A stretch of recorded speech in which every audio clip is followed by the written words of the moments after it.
Hello and welcome to the very first episode of your AP exam prep for the people who have not been paying attention all year.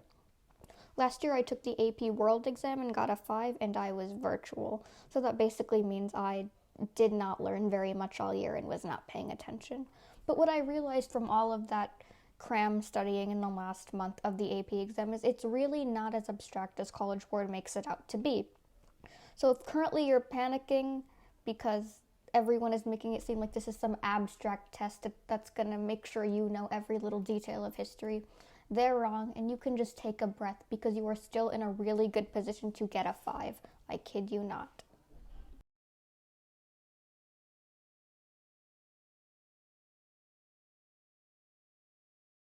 I'm going to begin with a very quick overview of the entire exam and what you need to do to really get yourself prepared for the exam. We're 1 month out of the exam, and I believe that's plenty of time for you to get every single piece of information and advice you need to get a 5. I kid you not, 1 month is all it takes to get a 5. Even if you don't know anything and you haven't done a single assignment all year or anything, it's fine. It's literally okay. Prior knowledge, again, it's fine if you don't know anything. If you have prior knowledge, I guess you're ahead of the curve, but it's not necessary, and you're in a good place. If you're a month out and watching this video, it's gonna be fine. Do not fret. But what I do recommend from now going until the exam date is 25 to 30 hours of studying for this exam. I know that might seem like a lot, but when you think about it, when you cram for an exam, you spend anywhere from 2 to 5 hours in one sitting. This is 25 to 30 hours over more than 30 days. That's almost 45 minutes every single day, which I know is impossible to actually consistently study for 45 minutes every day, but you can move this time to suit your schedule. I would just recommend meeting 25 to 30 hours in terms of how much time you put overall into studying for this exam. This is what I did last year and I got a 5, so I recommend doing it this year. The next tip I would recommend above all of the advice I'm going to give in this is just to chill out. It's not a big deal.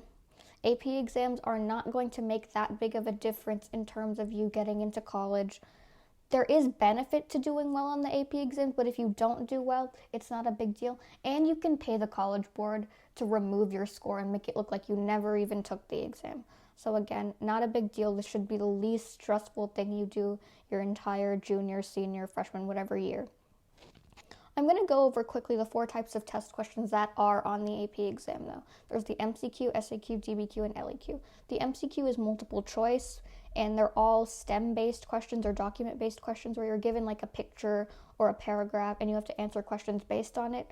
But most of the time, the questions are more based on what you know than the picture. But I'll get into it more in a dedicated MCQ video.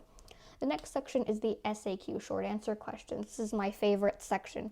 I find that it's the easiest if you memorize the format. The format is basically a sentence to answer the question, a sentence for evidence, and a sentence for explanation.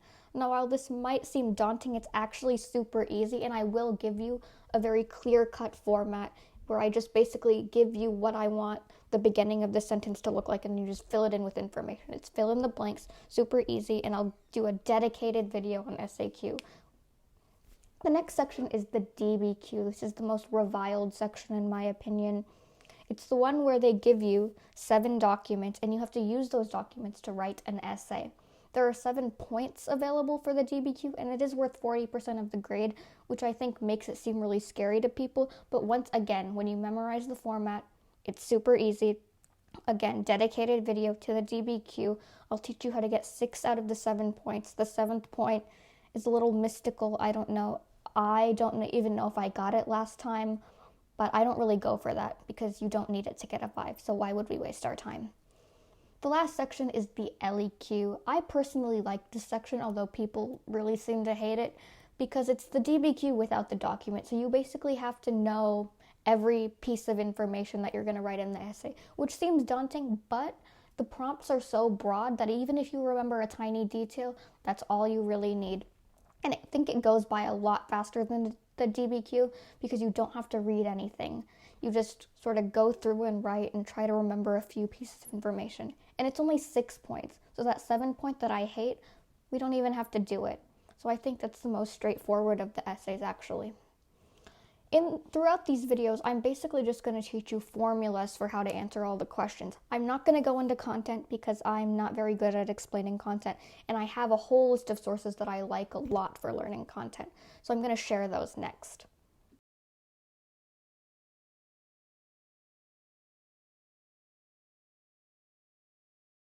I have a score breakdown listed here.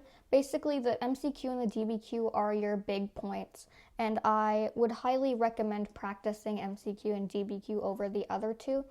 Although the other two, in my opinion, are super easy, and they're easy points if you're struggling with one of the other sections. And I will go into this more later, but for now, this is just the score breakdown.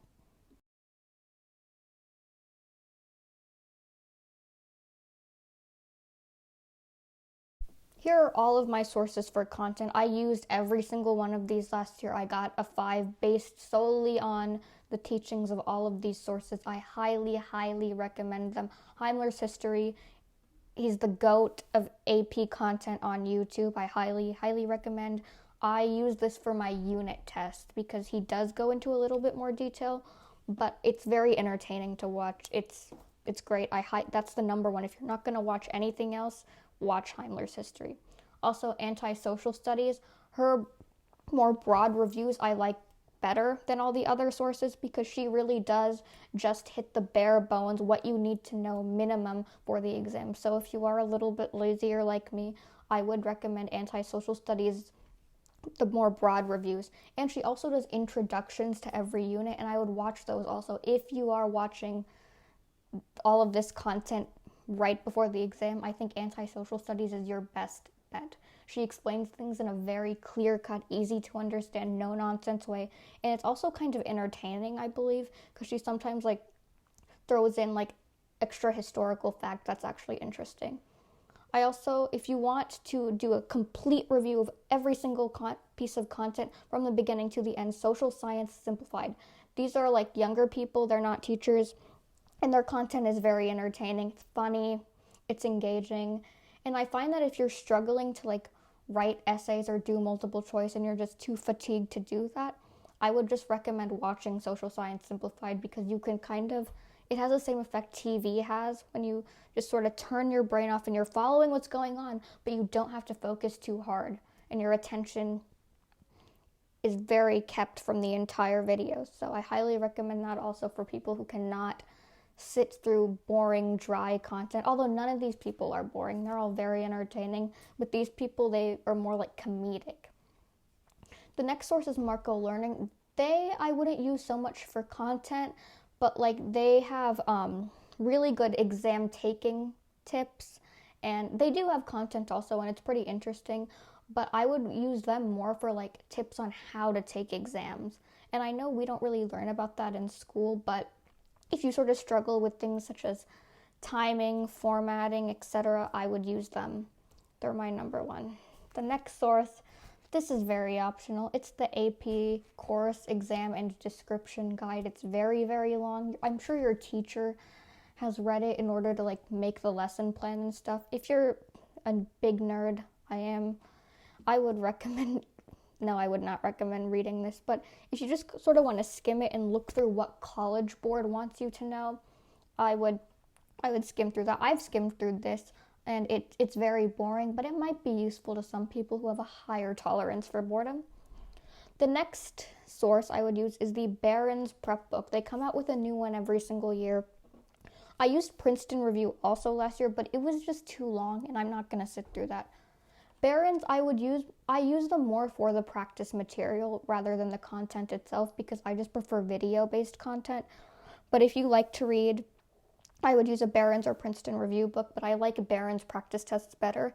And after each section, they have a practice test. So what I would recommend doing is watching either Heimler's or Anti-Social Studies or Social Science Simplified, learn all the content, and then take the little mini practice test that's for that content from the Barron's book as a way to just check your understanding.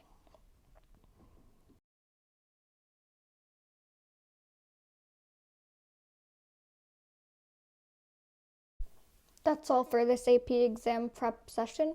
The next video I'll be going over the SAQ. I hope you'll join me. And remember, Just calm down, because it's not a big deal if you don't do well, but you still have plenty of time to put in some work and get a 5.